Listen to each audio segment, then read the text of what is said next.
Diet ఛార్జీలు పెంచి విద్యార్థులకు నాణ్యమైన ఆహారం అందించడమే ప్రభుత్వ లక్ష్యమని ముఖ్యమంత్రి రేవంత్ రెడ్డి అన్నారు.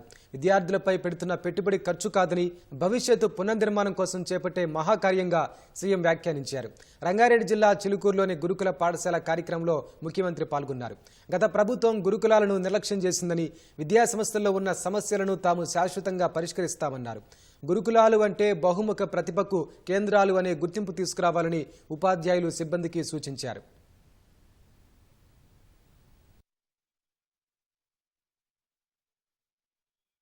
సామాజిక బాధ్యతగా తప్పకుండా ఈ రెసిడెన్షియల్ స్కూళ్ళలో విద్యా ప్రమాణాలను పెంచాలి, నాణ్యమైన వసతులను కల్పించాలని ఒక దృఢ సంకల్పంతో ఈనాడు తెలంగాణ రాష్ట్ర ప్రభుత్వం ముందుకు వెళ్తుంది.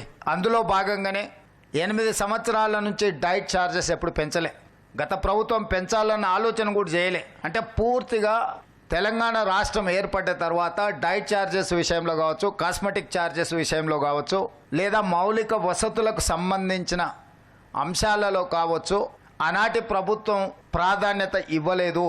తద్వారా ప్రతిష్ట కలిగిన ఈ రెసిడెన్షియల్ స్కూల్స్ అన్ని కూడా ప్రతిష్ట కోల్పోయి ప్రజలలో విశ్వాసం సన్నగిలే పరిస్థితి వచ్చినప్పుడు రాష్ట్ర ప్రభుత్వం స్పష్టంగా ఆలోచన చేసి మళ్ళీ ఆ విశ్వాసాన్ని పునరుద్ధరించాలి, ఒక నమ్మకం కలిగించాలి. ప్రభుత్వం అంటే ప్రభుత్వం మా కోసం పనిచేస్తుంది, ప్రభుత్వం మా ప్రభుత్వం, ప్రజా ప్రభుత్వం అని ఒక నమ్మకం, విశ్వాసాన్ని కల్పించాలన్న ఆలోచనతో సింగిల్ స్ట్రోక్లో డైట్ ఛార్జెస్ విషయంలో 40% ఛార్జెస్ పెంచడం ద్వారా నాణ్యమైన ఫుడ్ని ఈరోజు మన విద్యార్థులకు ఇవ్వడం ద్వారా ఆరోగ్యవంతమైన తెలంగాణగా తీర్చిదిద్దాలని మన ప్రభుత్వం భావించింది.